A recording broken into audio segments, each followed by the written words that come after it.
Kan sab'atun yudhilluhumullahu fi dhilli arsyihi yauma la dhilla illa dhilluh. Ada 7 golongan yang barang siapa kita termasuk ke dalam golongan tersebut kelak akan mendapatkan naungan di hari kiamat yauma la dhilla illa dhilluh, yang tidak ada naungan kecuali naungannya Allah. Coba lihat bagaimana di hari kiamat ketika Allah menurunkan yang namanya matahari hingga sejengkal. Bahkan Nabi mengatakan bukan sejengkal tapi 1 mil. Wasyabun nasya'a fi ibadatillahi azza wa jalla. Mereka golongan pemuda yang gemar ibadah kepada Allah. Mereka anak muda yang ahli majlis. Mereka anak muda yang gemar sholawatan. Mereka anak muda yang menyisihkan hawa nafsunya untuk mendekatkan diri mereka kepada Allah Subhanahu wa taala. Wa rajulun qalbuhu mu'allakun bil masajid. Golongan manusia, laki atau perempuan, tua ataupun muda, yang hatinya tergantung dengan masjid, yang hatinya perhatian dengan masjid, yang hatinya kalau sudah masuk masjid merasa tenang. Dialah calon orang-orang yang mendapatkan naungan kelak di hari kiamat.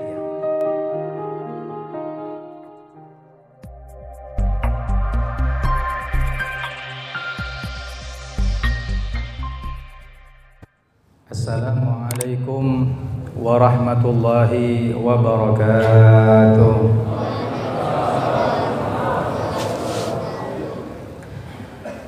Alhamdulillahil malikil mannan,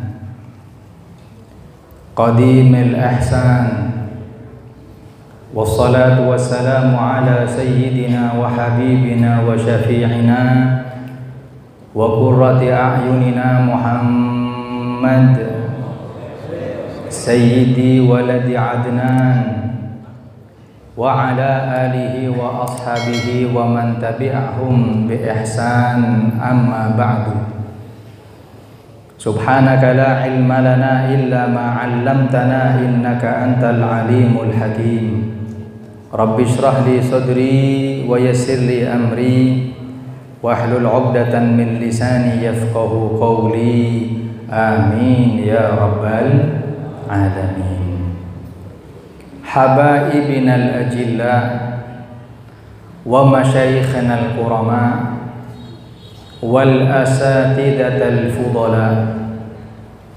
Yang saya muliakan para habaib, para masyayikh, para asatidah.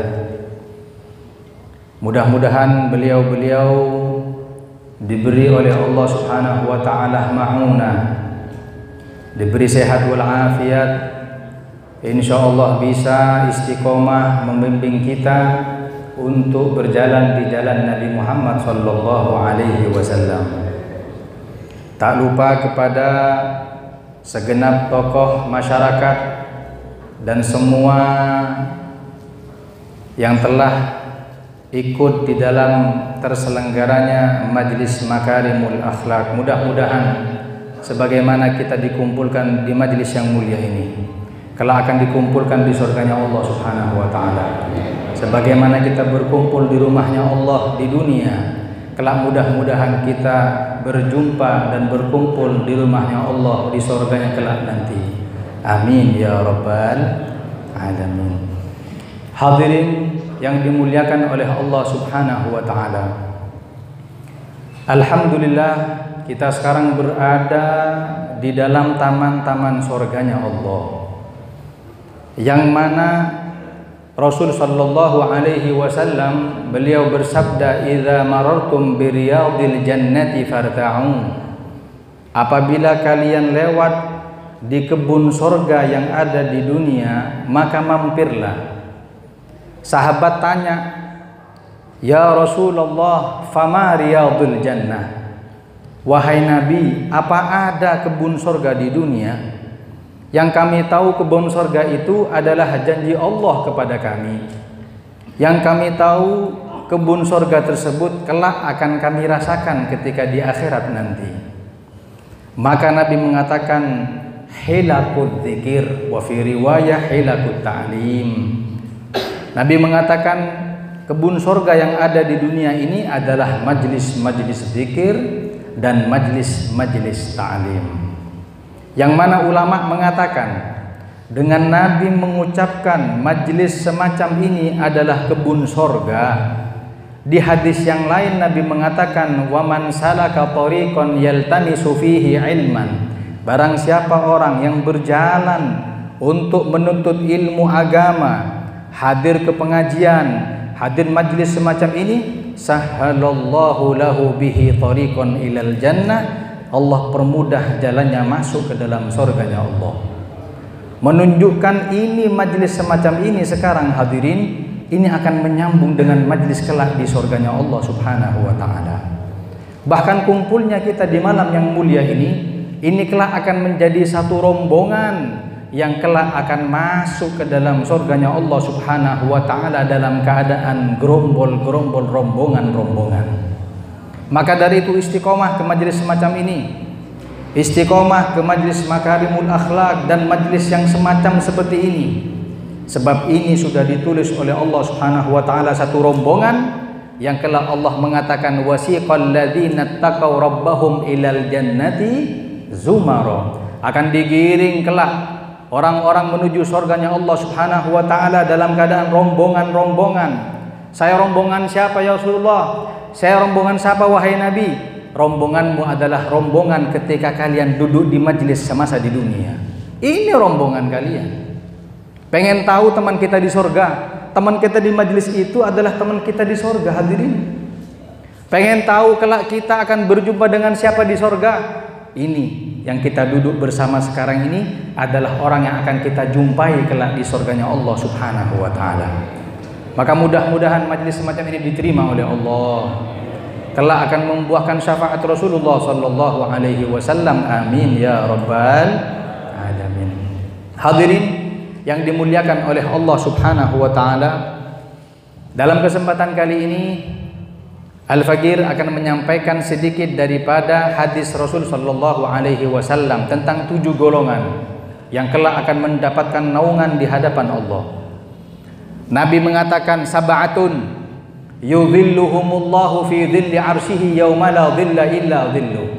Ada 7 golongan yang barang siapa kita termasuk ke dalam golongan tersebut kelak akan mendapatkan naungan di hari kiamat yauma la dhilla illa dhilluh, yang tidak ada naungan kecuali naungannya Allah. Coba lihat bagaimana di hari kiamat ketika Allah menurunkan yang namanya matahari hingga sejengkal. Bahkan Nabi mengatakan bukan sejengkal tapi 1 mil. 1 mil itu ukuran seperti tungkainya celak. Celak yang dulu itu kan ada tungkainya, itu bahasa Arabnya 1 mil. Maka menunjukkan dekatnya matahari kelak di hari kiamat dengan kepala kita sejarak 1 tungkai celak semacam itu. Panas, panas. Belum lagi desak-desakan bersama umat saat itu, yang mana Allah Subhanahu wa taala akan membangkitkan semua umat, dari umatnya Nabi Adam, Nabi Syith, Nabi Isa, Nabi Musa, dikumpulkan semua di padang mahsyar. Allah turunkan matahari saat itu hingga manusia tenggelam dengan keringatnya. Kata Nabi, di antara kalian akan tenggelam dengan keringat kalian sendiri hingga ke mata kakinya.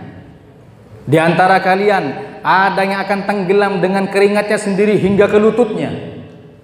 Di antara kalian ada yang tenggelam dengan keringatnya sendiri hingga ke pinggangnya. Di antara kalian ada yang tenggelam dengan keringatnya sendiri hingga ila tarkuatihi, hingga tenggorokannya. Bahkan Nabi mengatakan di antara kalian ada yang tenggelam ila fihi, dengan keringatnya sendiri hingga ke mulutnya. Fawadha'a kaffahu syarif ila fihi, maka Nabi mempraktikkan begini. Dia akan kejadian seperti itu, tenggelam dengan keringatnya sendiri. Na'udzubillah, tsumma na'udzubillah. Saat itu enggak ada syafaat kecuali syafaat dari baginda Muhammad sallallahu alaihi wasallam. Maka di saat orang-orang lagi kebanjiran dengan keringat mereka sendiri, Allah turunkan naungan yang tidak ada kecuali naungan Allah saat itu. Siapa itu? 7 golongan. Yang pertama, yang mendapatkan naungan dari Allah Subhanahu wa taala, al-imamul adil, seorang pemimpin yang adil. pemimpin yang bijaksana, orang yang memiliki jabatan namun mikiri rakyat bukan untuk kepentingannya sendiri. Bahkan Nabi Shallallahu Alaihi Wasallam beliau sudah memprediksi tentang bagaimana munculnya pemimpin-pemimpin yang mereka nggak kuat dengan amanat rakyat dan yang diembannya. Nabi mengatakan, ra'aitu lailata usriya bi, aku melihat malam Isra wal Mi'raj bi rajulin qad jama'a huzmata hatabin. Aku lihat satu orang yang lagi mikul beban yang bebannya sangat berat. Ketika dia tidak mampu untuk mengembannya, dia taruh beban tersebut, bukan malah dikurangi tapi ditambahi beban tersebut. Dia angkat kembali. Diangkat kedua kalinya, nggak kuat, dibuka kembali, bukan ditambahi bebannya, ditambah lagi. Maka kejadian semacam ini terheran-heran baginda Muhammad dan mengatakan, ma hadza ya Jibril, siapa itu wahai Jibril? Jibril mengatakan, hadza min ummatik ya Muhammad, itu umatmu wahai Rasul. Siapa? Mereka yang mendapatkan jabatan namun dia tidak mampu memikul jabatannya tapi sudah mencalonkan untuk posisi yang lebih atas. Orang yang sudah dapat amanat tapi dia nggak sanggup dengan amanat yang ditanggungnya namun mencalonkan untuk tinggi lagi jabatannya. Wal'iyadu billah thumma na'udhu billah. Innakum satahrusuna 'alal imarah wa satakununa nadamatan yaumal qiyamah. Kalian kelak di akhir zaman akan berlomba-lomba untuk mencari jabatan dan kalian akan nyesal kelak di hari kiamat. Na'udzubillah tsumma na'udzubillah. Akan tetapi sebaliknya imam yang adil, pemimpin yang adil, yang bijaksana sebagaimana kepemimpinan Umar bin Abdul Aziz, maka dialah kelak yang mendapatkan naungan di hari kiamat, yauma la dhilla illa dhilluh, yang tidak ada naungan melainkan naungannya Allah Subhanahu wa taala. Kita mohon mudah-mudahan pemimpin kita bijaksana. Mudah-mudahan pemimpin kita adil. Kalau sudah pemimpin adil, insya Allah umat rakyat bakal adil, yang dengannya akan mendatangkan dan menjadikan baldatun thayyibatun wa rabbun ghafur. Baldah thayyibah, negara yang baik, wa rabbun ghafur, dalam keadaan diampuni oleh Allah Subhanahu wa taala. Hadirin yang dimuliakan oleh Allah Subhanahu wa taala. Adapun yang kedua, yang mendapatkan naungan daripada Allah Subhanahu wa taala di hari kiamat, siapa itu? Wasyabun nasha'a fi ibadatillahi azza wa jal. Mereka golongan pemuda yang gemar ibadah kepada Allah. Mereka anak muda yang ahli majlis. Mereka anak muda yang gemar sholawatan. Mereka anak muda yang menyisihkan hawa nafsunya untuk mendekatkan diri mereka kepada Allah Subhanahu wa taala. Pemuda semacam ini heran, pemuda semacam ini sudah langka hadirin. Pemuda yang semacam ini ahli majlisan, ini pemuda yang mungkin golongannya sedikit daripada pemuda yang lainnya. Bahkan dalam sebuah hadis Nabi mengatakan, ajiba rabbuk min syabin laysat lahu sabwah. Terheran-heran Tuhan kalian. Yang heran bukan Kanjeng Nabi, yang heran bukan ulama, yang heran bukan ustadz, yang heran Allah. Kepada siapa? Kepada pemuda yang tidak biasa. Maknanya pemuda kebiasaannya adalah orang yang menuruti hawa nafsunya. Ini enggak nuruti hawa nafsu ya. Pemuda kalau sudah malam minggu biasanya pacaran, ini enggak pacaran. Pemuda yang biasanya gemar untuk modifikasi sepeda motor, ini enggak begitu. Pemuda yang idolanya pesepak bola, ini enggak, idolanya adalah mereka para ulama. Maka heran Allah Ta'ala kepada pemuda semacam ini. Allahumma shalli ala Muhammad. Lah kita mudah-mudahan digolongkan dalam keadaan semacam itu hadirin. Makanya Rasul Shallallahu Alaihi Wasallam beliau mewasiatkan kepada umat ini untuk memperhatikan para pemuda. Istausu bisyababi khaira. Kata Nabi, aku wasiatkan baik-baiklah kepada pemuda. Hum araku afidatan, mereka hatinya lembut, digiring mereka untuk keadaan yang lebih baik, untuk perbuatan yang lebih baik, untuk masuk ke majelis-majelis yang mulia semacam ini. Bahkan kalau pemuda sudah berkumpul untuk beribadah kepada Allah, untuk membela agama Allah, maka jangankan kemungkaran yang biasa, musuh Rasulullah yang paling bejat yang bernama Abu Jahal yang membunuh adalah pemuda. Jangankan kemusyrikan yang ada di kota tadi ini, orang-orang yang sebejat apapun, kafir manapun, kalau sudah kena pemuda muslim, insya Allah akan hilang, akan musnah berkat semangatnya para pemuda untuk berjalan di jalan Allah Subhanahu wa Ta'ala. Coba lihat, di zaman Rasul Shallallahu Alaihi Wasallam ada musuhnya Nabi yang bernama Abu Jahal. Abu Jahal lebih bengis daripada Fir'aun. Abu Jahal itu lebih parah daripada Fir'aun. Kalau Fir'aun sebelum dia tewas, bukan wafat, kalau sudah sebelum dia tewas, Fir'aun itu mengatakan, amantu bi Rabbi Haruna wa Musa. Aku iman kepada nabinya Harun dan Nabi Musa. Ini Fir'aun Nabi Musa. Kalau musuhnya Rasulullah, Abu Jahal lebih parah daripada ini. Sebelum wafat, dia bukannya beriman kepada Allah, tapi mengatakan, wasiatnya Abu Jahal, katakan kepada Muhammad, bukan hanya di dunia aku bermusuh, tapi hingga di akhirat aku musuh dengan Muhammad. Ini Abu Jahal. Bahkan Nabi mengatakan, inna likulli nabiyyin Fir'aun. Setiap nabi punya musuh Fir'aun. Wa fir'aunu ummati Aba Jahlin. Yang namanya Fir'aun umatku Abu Jahal. Siapa yang bunuh Abu Jahal? Apakah orang tua? Panglima? Enggak. Yang bunuh Abu Jahal mereka para pemuda. Dalam riwayat disebutkan, dalam kitab Jawahirul Lu'lu'iyah disebutkan satu kisah. Seorang sahabat yang bernama Ibnu Mas'ud. Yang Ibnu Mas'ud, maaf kalau postur tubuhnya kerdil, pendek, namun cintanya kepada Rasul Shallallahu Alaihi Wasallam sangat besar. Hingga diriwayatkan Ibnu Mas'ud ini ketika masuk Islam Sayyidina Umar, dia berani menampakkan keislamannya di hadapan orang-orang kafir Mekah saat itu. Dia datang di tengah-tengah Ka'bah lagi berkumpul musuh-musuhnya Allah. Ada Abu Jahal, ada Utbah bin Rabi'ah, ada Syaibah bin Rabi'ah, para komplotan-komplotan musuhnya Nabi. Dulu Ibnu Mas'ud menampakkan keislamannya di tengah-tengah musuh Allah dan membaca surat Yasin saat itu. Dibaca, berani dia mengatakan Yasin, noleh Abu Jahal. Siapa yang baca ini? Wal Qur'anil Hakim, ditoleh anak kecil Ibnu Mas'ud. Kata Abu Jahal, uskut ya Ibnu Mas'ud. Ibnu Mas'ud, diam. Terus Ibnu Mas'ud, innaka laminal mursalin. Gak kuat dengan lantunan ayat Al-Quran, berangkat yang namanya Abu Jahal tadi itu memukul daripada Ibnu Mas'ud hingga terjatuh Ibnu Mas'ud. Apakah berhenti Ibnu Mas'ud? Enggak, lanjut. Ala siratim mustaqim, dipukul kembali, tetap baca. Akhirnya enggak kuat Abu Jahal dengan lantunan ayat suci Al-Quran, maka diseret Ibnu Mas'ud, diinjak kepalanya, ditarik telinganya hingga copot saat itu.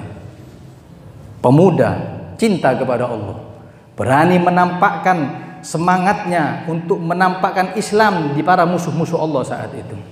Ketika dicopot telinga Ibnu Mas'ud, kesakitan Ibnu Mas'ud, nangis teriak. Saat itu Nabi Shallallahu Alaihi Wasallam melihat kejadian Ibnu Mas'ud. Saat itu Jibril turun, hadirin dalam keadaan tertawa. Nabi tanya, ya Jibril, atadhak wa Ibnu Mas'ud tabki? Jibril, engkau tertawa, sedangkan sahabatku Ibnu Mas'ud kesakitan dia menangis, kenapa engkau tertawa? Kata Jibril, wahai Nabi, kelak akan kau tahu bagaimana ending atau terakhir meninggalnya Abu Jahal tersebut. Singkat cerita, ketika peperangan Badar, 313 kaum muslimin melawan 1000 orang-orang kafir saat itu. Sudah beradu, sudah di hadapan, di sana kafir, di sini muslim. Tinggal trompet dibunyikan, akan berkecamuk peperangan saat itu. Sudah siap semua, tinggal menunggu datangnya Abu Jahal yang itu menjadi panglima perang saat itu. Tiba-tiba ada seorang panglima muslim, hadirin, yang dalam keadaan menaiki kendaraannya lalu ditarik gamisnya oleh orang sebelah. Ternyata yang narik anak muda. Ditarik, dia katakan, "Gal ya'am, ya'am, hei paman, paman. Engkau tahu mana Abu Jahal?" Kata panglima tersebut, "Mau kau apakan Abu Jahal tadi itu?" Dia bilang, "Saya mendengar Abu Jahal itu mencaci Nabi." Kata panglima tersebut, "Bukan cuma mencaci. Abu Jahal bahkan pernah memukul Rasul." Pernah memukul, betul. "Terus mau kau apakan Abu Jahal tadi itu?" Kata anak muda tadi, "Aku akan membunuh Abu Jahal." Yang panglima mengatakan, "Kau masih muda, berani bunuh Abu Jahal?" "Aku berani, bahkan yang lebih besar dari Abu Jahal aku berani. Tapi dengan satu syarat," kata yang sebelah ini. "Apa? Aku lagi berlomba dengan temanku. Jangan kau bilang kepada teman yang di sebelah sini bahwasanya aku akan membunuh Abu Jahal." Kata panglima, "Siap." Nggak lama yang sebelah kiri narik, "Gal ya'am, ya'am, hei paman, kau tahu mana Abu Jahal?" Kata si paman, "Sebentar, saya lihat belum datang Abu Jahal. Mau kau apakan Abu Jahal?" Kata sebelah kiri, "Aku akan bunuh Abu Jahal." "Kenapa kau bunuh?" Katanya, "Aku pernah mendengar dia mencaci Nabi Muhammad." Kata panglima, "Betul, bahkan dia pernah mukul Rasulullah." "Wahai paman, tunjukkan kepadaku mana Abu Jahal, karena akan aku penggal dia dengan pedangku, tapi dengan syarat, aku lagi berlomba dengan temanku, jangan sampai bilang dengan yang sebelahnya." Akhirnya ketika keluar Abu Jahal dengan kesombongannya, langsung panglima tersebut mengatakan, "Dzaka Abu Jahal, itu Abu Jahal." Maka berangkat dua pemuda tadi itu kalbarkil khatif, seperti petir menyambar. Siapa yang mereka target? Tidak lain Abu Jahal. Langsung. Apa yang terjadi? Abu Jahal tergeletak, langsung jatuh tersungkur dengan serangan dua pemuda tersebut. Mati? Belum. Besar Abu Jahal hadirin. Fir'aun zaman sekarang ini. Bahkan dalam riwayat kalau makan yang namanya Abu Jahal ini satu kambing habis. Besar. Tangannya gepal. Ketika sudah terjatuh, pedang yang telah ditusuk oleh kedua pemuda tersebut, mereka berbangga, "Qad qataltu Aba Jahlin." Aku sudah bunuh Abu Jahal. Coba lihat, aku sudah bunuh Abu Jahal. Abu Jahal belum meninggal. Abu Jahal masih ada. Dia kira oleh pemuda tersebut Abu Jahal sudah meninggal. Kemudian sudah sakratul maut Abu Jahal tersebut, datang yang tadi ditarik telinganya, Ibnu Mas'ud. Sudah pembalasan, lari Ibnu Mas'ud menaiki dada Abu Jahal dan mengatakan, "Hei Abu Jahal, wasiat terakhirmu apa?" Kata Abu Jahal, "Man hada? Siapa ini?" Dilihat, "Aku Ibnu Mas'ud." "Oh, gembala kambing." Pengembala kambing gak cocok duduk di dada penguasa Quraisy. Turun. Gak mau turun. Kata Ibnu Mas'ud, "Wasiat terakhirmu apa?" Apa kata Abu Jahal? Abu Jahal mengatakan, "Hei Ibnu Mas'ud, katakan kepada Nabi Muhammad, bukan cuma di dunia aku bermusuhan, tapi hingga di akhirat aku menjadi musuhnya kelak." Marah Ibnu Mas'ud. Maka turun Ibnu Mas'ud mengambil zinjar saat itu, pisau kecil, mau menggorok leher Abu Jahal. Ketika mau menggorok daripada leher Abu Jahal mengatakan, stop. Kalau pakai zinjar gak mempan. Terus ambil pedang. Turun Ibnu Mas'ud mengambil pedang, mau digorok. Kata Abu Jahal, stop, jangan digorok dari sini. Dari mana? Dari belakang. Ini nggak mempan ini. Dipegang, digorok, plak, sampai putus yang namanya kepala Abu Jahal. Setelah mati Abu Jahal, keputus kepala Abu Jahal, diiris telinga oleh Ibnu Mas'ud. Ketika diiris pelan-pelan kayak ngiris bawang, selesai diiris, dibawa telinga tersebut dengan tangan kanannya dan kepala dengan tangan kirinya, berbangga di hadapan Nabi Muhammad. "Ya Rasulullah, ya Rasulullah, al-udhuna wal bil udhuni war ra'su ziyadah." Wahai Nabi, telinga balas telinga, kepala bonus wahai Nabi.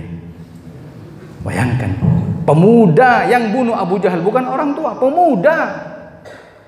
Maka dari itu, ayo, majelis semacam ini adalah majelis yang menggembirakan hati Nabi Muhammad SAW. Kalau sudah syababnya gerak, syababnya semangat, maka insya Allah kemungkaran yang ada di Sumeneb ini akan hilang dengan sendirinya. Allahu Akbar. Ingat bagaimana kata Nabi, wasyabun, pemuda, nasya'a fi ibadatillah, yang tumbuh ibadah kepada Allah Subhanahu wa ta'ala. Hadirin yang dimuliakan oleh Allah Subhanahu wa taala, golongan yang ketiga. Siapa mereka? Adalah warajulun galbuhu mu'allakun bil masajid. Golongan manusia, laki atau perempuan, tua ataupun muda, yang hatinya tergantung dengan masjid, yang hatinya perhatian dengan masjid, yang hatinya kalau sudah masuk masjid merasa tenang. Dialah calon orang-orang yang mendapatkan naungan kelak di hari kiamat. Coba lihat masyarakat sekarang, masjid sudah mulai ditinggal. Kadang kalau acara di masjid lebih sepi, tapi kalau di luar masjid lebih ramai. Kadang untuk di masjid loyalitasnya kurang, tapi untuk lembaga kantornya loyalitasnya tinggi. Ingat, masjid adalah rumahnya Allah. Kita harus jaga adab, hadirin. Kalau kita masuk ke rumah bupati saja kita jaga adab, gak mungkin kita pakaian yang membuka aurat kita. Kita merasa itu tidak terhormat. Lalu apakah Anda berani masuk ke masjid semacam itu? Masuk ke masjid gak pakai wudu? Masuk ke masjid dalam keadaan buka aurat? Ini rumahnya siapa? Rumahnya Allah. Coba lihat, dalam hati kita, bahkan dalam alam bawah sadar kita, kita percaya tempat yang paling menyelamatkan di muka bumi ini adalah masjid. Ingat tsunami tahun 2004 terjadi. Ketika zalzalah, gempa terjadi, orang pada lari kemana? Ke kantor mereka? Ke alun-alun? Enggak, cari masjid. Kenapa? Tahu masjid adalah tempat yang paling aman. Ketika ada gempa di Bandung, orang yang di hotel Pencakar Langit lantai 78 langsung cari masjid. Enggak ada orang gempa cari kantor. Bahkan orang yang punya rumah semegah apapun, ketika sudah ada musibah terjadi, yang dicari masjid. Dalam akal kita menunjukkan masjid adalah tempat yang paling aman. Makanya hati-hati. Ini rumahnya Allah. Kalau rumahnya Allah kita muliakan, Allah muliakan kita. Tapi kalau kantor kita muliakan, tempatnya pejabat kita muliakan, tapi kita nggak muliakan masjid, na'udzubillah, akan turun bala kepada kita, na'udzubillah. Ingat kata Allah Subhanahu wa taala dalam hadis qudsi, inni la ahammu bi ahlil ardi adaban. Kata Allah, aku sudah hampir menurunkan siksa kepada umat manusia. Kenapa? Banyaknya maksiat, banyaknya dosa, banyaknya mukhalafah. Sudah akan aku tuang musibah kepada umat manusia. Fa idza nazartu ila ummari buyuti, akan tetapi ketika aku melihat orang-orang yang memakmurkan masjidku, orang yang sergap ke masjid, orang yang tahu untuk kemaslahatan masjid, orang yang memakmurkan masjid dengan ibadahnya, aku lihat orang semacam ini. Wal mutahabbina fiyya, orang yang saling cinta karena aku. Wal mustaghfirina bil ashar, orang yang ahli istighfar tengah malam. Soroftu anhum, aku gagalkan azab tersebut, aku tuang kepada umat. Jadi kalian kalau mau menyelamatkan Indonesia, bukan dengan konsep, bukan dengan teori, makmurkan masjid. Karena Allah mengatakan, aku sudah hampir menurunkan azab, tapi ketika aku lihat orang-orang yang memakmurkan masjid, aku gagalkan azab itu turun kepada kalian. Kalian pahlawan kalau kalian muliakan masjid. Berkat kalian azab gak turun kalau kalian muliakan masjid. Tapi ingat, kalau orang menjadikan masjid sebagai ajang untuk partai mereka, untuk jabatan mereka, kalau masjid kasnya diambil dalam keadaan zalim, dia nggak amanat lagi, bahkan nggak tahu mikiri kemaslahatan masjid, hanya mengambil kepentingan pribadi, Andalah orang yang mengundang azab Allah turun kepada kita. Hati-hati, jadi takmir, ya, tapi yang amanat. Kalau nggak amanat, maka Andalah yang mengundang azab Allah Subhanahu wa Ta'ala turun kepada kita. Na'udzubillah. Maka dari itu, ayo, golongan yang ketiga adalah rajulun galbuhu mu'allakun bil masajid, orang-orang yang hatinya terikat dengan masjid.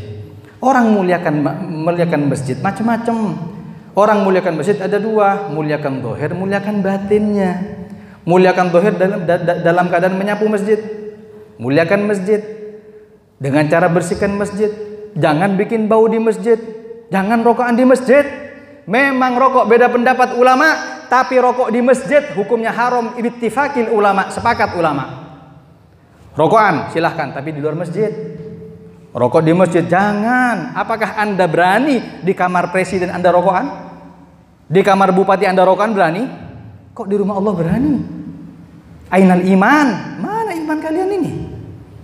Maka dari itu ingat, orang yang makmurkan masjid untuk yang zahir ini sudah bagus, apalagi makmurkan dengan batin, tilawatul Quran, i'tikaf fil masjid, sholat 2 rakaat. Bahkan disebutkan dalam riwayat seorang sahabat wanita yang bernama Ummah Mahjan. Sahabat wanita yang tugasnya nyapu masjidnya Nabi, gak ada tugas yang lain. Satu saat Rasulullah SAW keluar dari rumah beliau, langsung beliau berziarah ke pekuburan. Maka beliau mendapati satu kuburan baru. Nabi tanya, wahai sahabat, kuburan siapa ini? Kata sahabat, wahai Rasul, ini kuburan sahabat wanita yang bernama Ummu Mahjan. Kata Rasul, bukankah Ummu Mahjan yang biasa bersihkan masjidku? Kata sahabat, betul wahai Nabi. Kata Nabi, mengapa kau tidak kasih tahu aku dengan meninggalnya dia? Sebab doaku bisa memperingan daripada azab yang turun kepadanya. Maka Rasul SAW mendekati kuburan Ummu Mahjan. Beliau duduk di hadapan pusara dan bersalam kepada Ummu Mahjan. Assalamu alayki ya Umma Mahjan. Assalamualaikum Ummu Mahjan. Lalu tanya Nabi, ayyu amalin wajadti afdol. Hei Ummu Mahjan, amal yang diterima oleh Allah itu amal apa? Maka Nabi mendekatkan telinga mulia beliau ke pusara seakan-akan mendengar jawaban dari dalam kubur. Lalu Nabi mengatakan, wahai sahabat, barusan Ummu Mahjan menjawab bahwasanya amalan yang paling diterima oleh Allah adalah ketika dia menyapu masjidku. Kalau nyapu masjid sudah mendapatkan ridho, lalu bagaimana mereka yang memakmurkan dengan ta'lim, memakmurkan dengan ngaji Quran, memakmurkan dengan i'tikaf, memakmurkan dengan sholat sunnah? Insya Allah pahalanya lebih besar di hadapan Allah Subhanahu wa ta'ala. Yang keempat, rajulani tahabba fillah ijtama'a alaihi waftaraqa alaihi. Golongan 2 orang yang saling cinta karena Allah, ngumpul karena Allah, pulang pun karena Allah. Siapa mereka? Orang-orang seperti kalian, orang-orang ahli majelis. Kalian kumpul karena siapa? Karena Allah.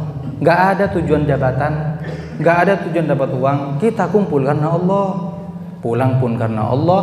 Maka andalah yang insya Allah dimaksud oleh Nabi Muhammad, yang kelak mendapatkan naungan daripada naungan Allah Subhanahu wa ta'ala. Langsung saja yang kelima. Siapa itu yang mendapatkan naungan selanjutnya? Adalah warajulun. Kalau yang nomor 5-nya agak sulit. Siapa itu? Rajulun da'athu imra'atun dzatu mansibin wa jamalin. Seorang laki-laki yang diajak bermaksiat oleh perempuan yang cakep, kaya lagi. Faqala inni akhafullaha rabbal alamin. Namun dia tolak, mengatakan aku takut kepada Allah. Sulit ini hadirin. Kalau kita yang ngajak mungkin, tapi kita diajak. Pak boleh yang sumenep melarat ini. Cok ya cek Ustaz saya Ustaz. Kan begitu. Sulit, karena sulit maka mendapatkan pahala yang lebih besar. Sampai mengatakan inni akhafullah rabbal alamin, saya takut berbuat maksiat. Bagus, mun bisa, pun tak bisa tak noro. Naudzubillah. Bahkan disebutkan ada seorang pemuda yang bernama Syabul Misik. Syab artinya pemuda, al misik artinya harum misik. Baunya badan itu bau misik, minyak misik. Orang ini kerjanya orang tukang perbaiki ledeng. Tahu pipa yang bocor, dia sambung, dia perbaiki. Ini kerjanya Syabul Misik. Hingga satu saat Syabul Misik ketika lewat di jalan-jalan Mesir, ada seorang wanita yang cantik, kaya, cinta dengan Syabul Misik, ingin sekali menjebak Syabul Misik. Satu saat wanita tadi itu meminta kepada Syabul Misik untuk memperbaiki pipa yang bocor di rumahnya. Tapi pipa yang bocor bukan karena bocor asli, tapi dibocorin. Kenapa? Agar sabul misik terkena jebakan dia. Setelah masuk sabul misik, dikunci pintu oleh wanita tersebut, kuncinya disembunyikan. Sabul misik mengatakan, mana yang wajib aku perbaiki? Di belakang, kata wanita. Sudah sabul misik memperbaiki ledeng, wanita tersebut mulai dandan untuk memikat hati sabul misik. Selesai, sabul misik sudah keringetan, mari apel lo sudah minta bayaran. Ketika minta bayaran, kata wanita tersebut, kau bayaranmu adalah kau berzina denganku. Kau mau bayaranmu? Iya, berzina denganku karena aku sudah cinta kepadamu. Aku rencanakan semua ini agar engkau terjebak ke dalam jebakanku. Sabul misik, pataber nggak ini? Bingung dia. Kalau kita kan enggak, bismillah kan ya. Bismillah sudah. Ya cek Ustaz. Itu alasannya. Sabul misik bingung cari alasan bagaimana dia selamat daripada jebakan wanita tersebut. Coba lihat wanita yang memikat dengan cantiknya, sokina, tengki, pote. Coba yang ngaki tapi ya, bahaya. Sudah seperti itu mengajak sesuatu yang bisa melampiaskan hawa nafsu kita. Tapi sabul misik karena dia orang yang cinta kepada Allah, dia mengatakan begini, siap, saya mau yang kau minta. Terus dengan satu syarat, izinkan saya membersihkan badan ini dulu, saya mandi. Saya mau mandi dulu biar kita hubungan dalam keadaan harum. Kata wanita, siap, panyaman dah, sabun dapat ada.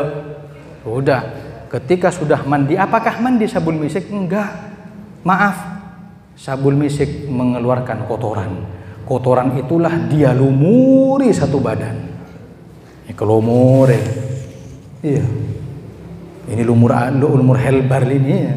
Asli. Ketika dilumuri, keluar dari kamar mandi dan mengatakan kepada janda tersebut, ayo kalau sekarang kau terserah mau berbuat apa kepadaku, kotoran satu badan ini.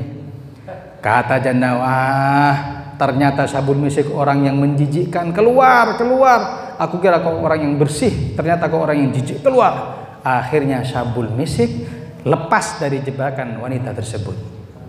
Tahu balasan dari Allah. Pulang keluar dari rumah si janda, dia mandi, dia membersihkan diri, kemudian dia tertidur. Malam hari bermimpi Nabi Muhammad SAW. Dipeluk sama Nabi, dipeluk, diusap punggungnya oleh Nabi Muhammad dan mengatakan, aku bangga padamu, aku bangga padamu. Bekas usapan Nabi Muhammad. Besoknya dia bangun mencium bau harum. Dari mana bau harum, bau wangi ini? Ternyata keringat bekas usapan Nabi Muhammad tersebut. Allahumma shalli ala Muhammad. Allahumma shalli ala Muhammad. Sulit, melarat, tapi banyak dapat dari Allah. Pahala besar, bahkan dapat i'tina dari Nabi Muhammad sallallahu alaihi wasallam. Hadirin, hadirat yang dimuliakan oleh Allah Subhanahu wa taala. Yang keenam, siapakah mereka? Wa rajulun tasaddaqa bi shadaqatin fa akhfaha hatta la ta'lama shimaluhu ma tunfik yaminuh. Golongan orang-orang yang sembunyi-sembunyi. Ahli sedekah saja bagus. Kalian gak bisa nyumbang ke sini, minimal hadir. Apalagi hadir dan nyumbang. Orang kalau sudah ahli sedekah adalah orang yang kelak kaya di hadapan Allah. Pengen tahu orang yang kaya? Bukan yang banyak hartanya, bukan yang dalam rekening uangnya banyak, bukan. Orang yang banyak sedekah itulah itu menjadi simpanan kelak di hari kiamat. Rasul pernah nyuruh kepada Sayyidah Aisyah untuk menyembelih kambing, hadirin. Nabi mengatakan, wahai Aisyah, kau sembelih kambing, kau potong-potong dagingnya, kau sedekahkan kepada penduduk Madinah semuanya. Kata Aisyah, siap wahai Nabi. Dipotong oleh Sayyidah Aisyah, sembelih, dipotong, semua dibagikan daging tersebut kepada penduduk Madinah kecuali satu dhira'. Sayyidah Aisyah menyisihkan untuk dimakan bersama Rasul sallallahu alaihi wasallam. Datang Nabi. Nabi mengatakan, wahai Aisyah, apakah sudah kau laksanakan apa yang aku perintahkan? Kata Sayyidah Aisyah, sudah wahai Nabi. Sudah habis semua daging aku sedekahkan, tinggal satu dhira', satu lengan ini yang aku akan makan dengan kau. Apa jawaban Nabi? Nabi mengatakan, wahai Aisyah, jawabanmu salah. Kenapa? yang kau bilang habis itu enggak habis, itu yang ada, yang dimakan ini yang akan habis. Yang disedekahkan di jalan Allah hitungannya ada, bahkan kelak akan dibalas dengan sorga, dibalas dengan lipatan pahala. Justru yang dimakan ini yang akan tidak ada. Ayo sedekah. Ya. Ada sedekah, tapi sedekah dari barang yang kita suka. Jangan barang yang nggak suka kita sedekahkan, jangan. Seperti kemarin, sunnah kita nyantuni anak yatim. Tapi yang kita kasih baju-baju yang sudah bolong, sarung bolong kening rokok, bagi barokah ya, barokah dari mana? Kita make tidak mau. Lah, coba lihat, bedakan beri sama buang. Beda orang muang tapi gemberem beri. Contoh, saya di keripik ini hampir kadaluarsa, hampir kelmat. Ya, saya olop. Bintara santai sini. Napa Ustaz? Ya keripik kalak. Berak tak tahu sih kelmat. Ya, pertanyaannya, ana sedekah apa buang? Muang. Banyak kita muang ini. Orang begini tapi saya kui, sedekah dari dimana? Ayo, makanan sudah hampir basi, kasih ini nyaman. Iya, kakak tibik kok nyaman. Tanda. Ini namanya buang, bukan sedekah. Lan tanalul birra hatta tunfiqu mimma tuhibbun. Tidak dikatakan kebaikan kecuali sedekah yang memang sama dengan kita inginkan. Kalau kita ingin barang ini ingin itu yang disedekahkan. Makanya orang kalau sedekah insya Allah dilipat gandakan oleh Allah Subhanahu wa ta'ala. Terakhir saya tutup dengan kisah Rabi'atul Adawiyah, bagaimana keimanannya di dalam bersedekah di jalan Allah. Rabi'ah orang wanita yang solehah, waliyah bahkan. Beliau tahu kalau sedekah 1 dibalas 10. Sedekah 1 dibalas 10 karena janji Allah, innallaha la yukhliful mi'ad. Allah tidak akan mengingkari janji. Satu saat beliau kedatangan satu orang fakir yang saat itu beliau sudah mau makan roti. Sudah roti di ujung mulut beliau, sudah mau dimakan, ternyata di pintu ada orang ketok pintu. Man fil bab, kata Rabi'ah, siapa di pintu itu? Katanya di pintu, anal miskin, aku orang miskin. Mau apa? Aku minta roti, potongan roti yang sudah nggak kemakan, tolong kau kasihkan. Rabi'ah bukan membelah rotinya, tapi menutup semua rotinya, kemudian diberikan kepada fakir miskin tadi itu. Nggak sampai kemakan, makanya sudah di hadapan mulut ini. Terus sampai sore hari, ada orang ketok pintu lagi, sudah mau makan lagi kedua kalinya. Ketika sudah mau makan ada ketok pintu, tanya dia, man fil bab, siapa di pintu? Katanya di pintu, anal fakir, saya fakir. Ada perlu apa? Saya sudah 3 hari nggak makan, minta sedekah. Ya, yang mau dimakan di mulut ini nggak jadi, ditutup kemudian disedekahkan. Selesai, seharian nggak makan sampai malam. Ketika malam hari ada orang ketok pintu, assalamualaikum, waalaikumsalam, man fil bab, siapa? Anal jiran, saya tetangga, fadhol masuk. Ternyata langsung dibalas oleh Allah. Ada seorang tetangga wanita bawa satu baskom, satu rantang itu isinya roti. Kata Rabi'ah, masya Allah, ya akhir roti, dibalas langsung sama Allah. Terus mau pulang orang yang nganter tadi itu, Rabi'ah mengatakan, tunggu, jangan pulang dulu. Kata yang nganter, buat apa? Coba kau hitung berapa rotinya. Dihitung 1, 2, 3, 19. Kata Rabi'ah, kurang 1. Kata yang nganter, enggak tahu mana. Pokoknya kurang 1. Kata yang nganter, saya nggak makan ini, saya nggak nyuri. Kata Rabi'ah, saya tidak mau tahu, mau jatuh, mau apa ini, pokoknya roti kurang 1. Akhirnya Rabi'ah memaksa, kalau gitu kau ngaku saja daripada azab Allah kena kepadamu. Akhirnya yang nganter tadi ngaku, iya, sebut sini pun saya. Gitu. Lah terus yang nganter mengatakan, wahai Rabi'ah, bagaimana kau tahu apakah ini mukasyafah, apakah ini kasyaf? Kata Rabi'ah, enggak, ini bukan kasyaf, tapi ini iman, ini percaya. Kenapa bisa? Iya, sebab tadi sama sore, tadi pagi sama sore aku sedekah 2 roti, Allah balas 20, kok 19? Masa lecek Allah? Tidak mungkin. Saya sudah tahu dengan sedekah 2 pasti dibalas 20. Kok 19? Pasti nggak beres. Innallaha la yukhliful mi'ad. Allah nggak bakal ikar janji. Makanya ayo sedekah. Semakin sedekah akan dilipat gandakan pahalanya dan balasannya oleh Allah Subhanahu wa ta'ala. Yang terakhir adalah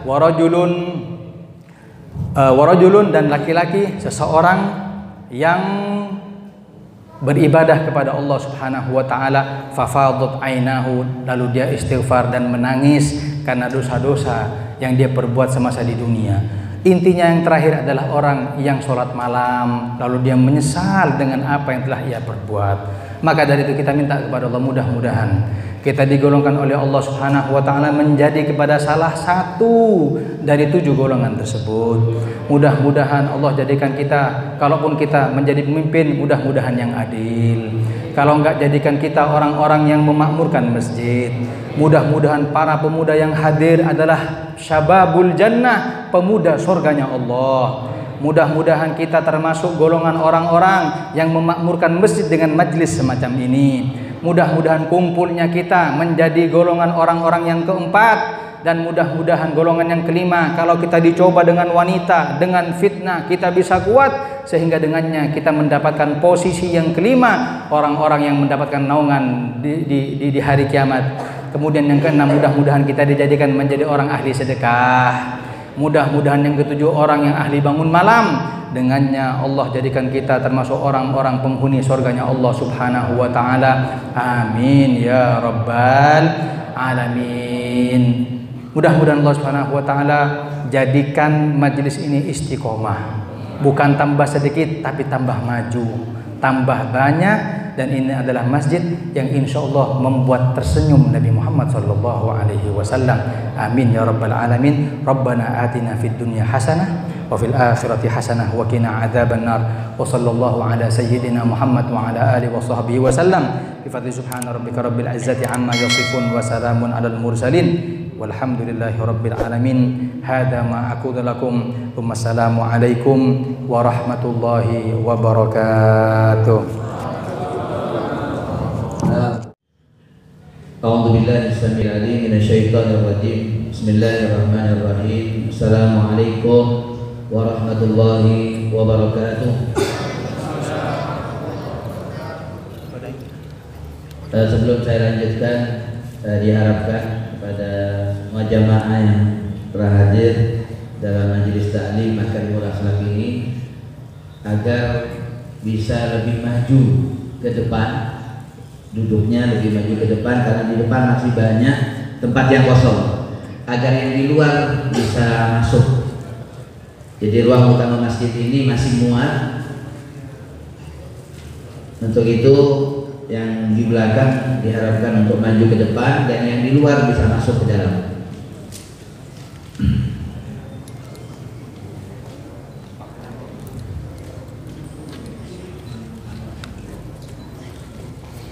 Sekali lagi, yang ada di luar, yang ada di samping masjid sebelah utara, kami harap untuk bisa masuk ke dalam.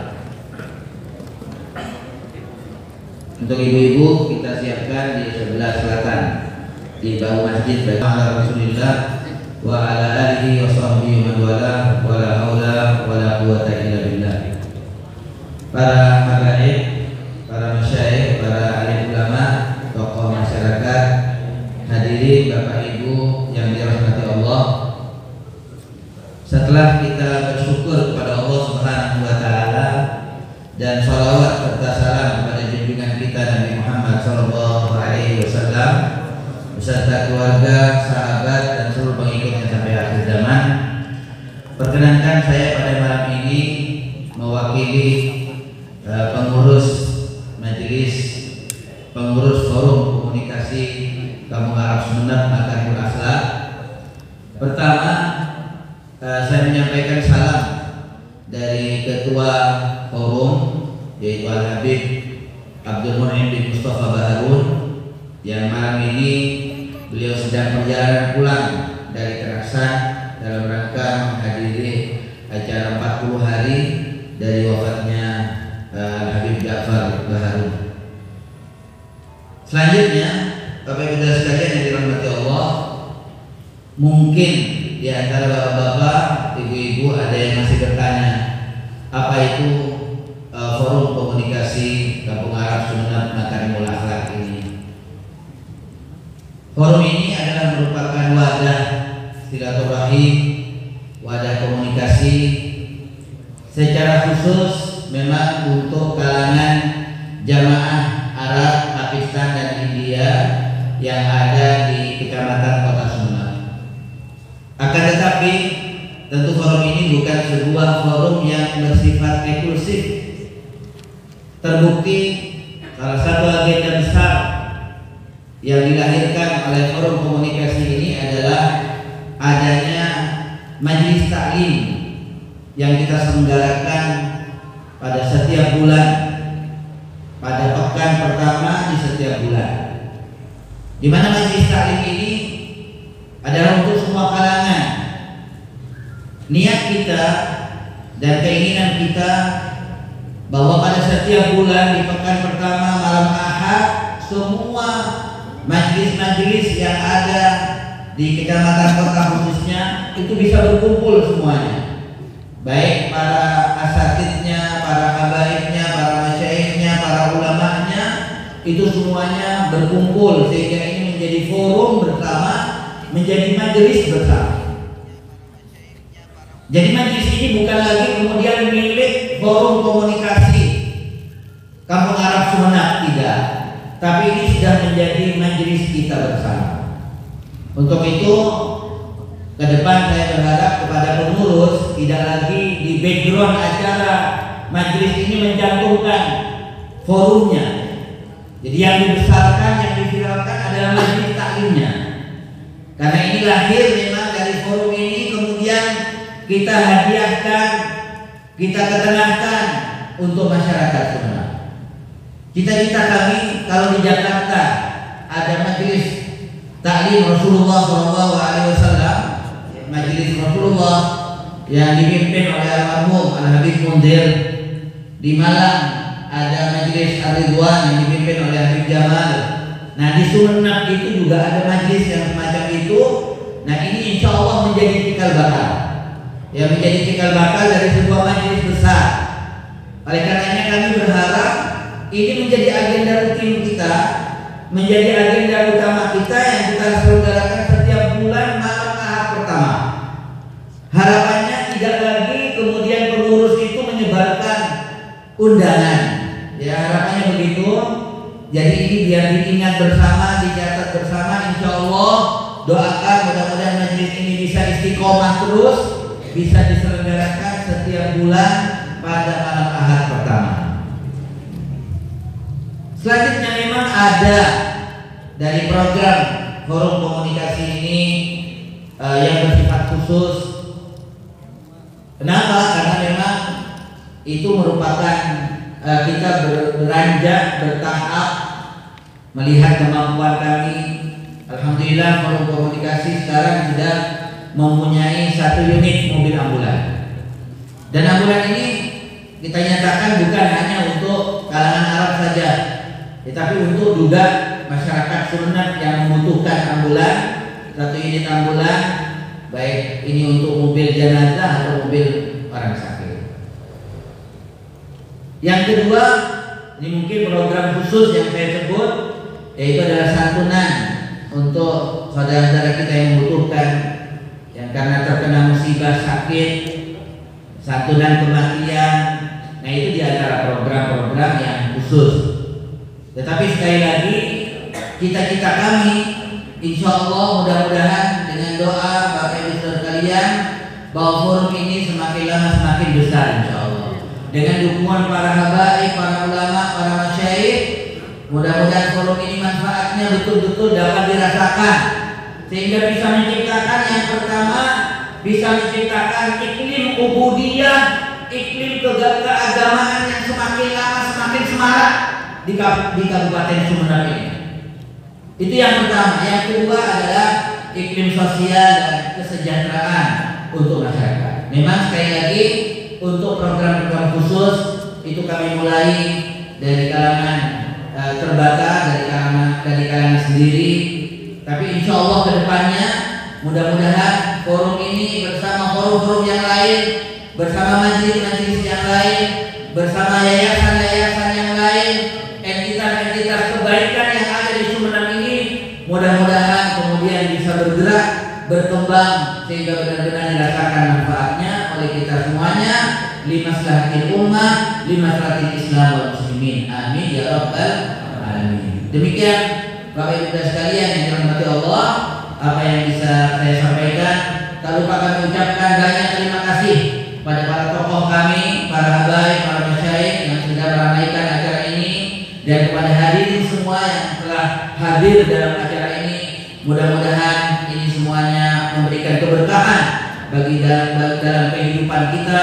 Semua langkah-langkah kita dicatat oleh Allah Subhanahu wa taala yang akan memberatkan timbangan kebaikan kita di hadapan Allah Subhanahu wa taala dan disaksikan oleh baginda Nabi Muhammad sallallahu alaihi wasallam. Amin ya rabbal alamin. Demikian akhirul kalam. Assalamualaikum warahmatullahi wabarakatuh. Selanjutnya kami persilakan Al-Habib Mustafa bin Idrus Al-Hidid yang telah berada di tengah-tengah kami. Kami mengucapkan banyak terima kasih atas kehadiran beliau yang telah meluangkan waktunya dalam kesibukan beliau mengajar di Malang, berdakwah di Malang. Alhamdulillah malam ini bisa hadir di tengah-tengah kita, dan mudah-mudahan oleh Allah Ta'ala beliau dipanjangkan umur, disehatkan insyaallah,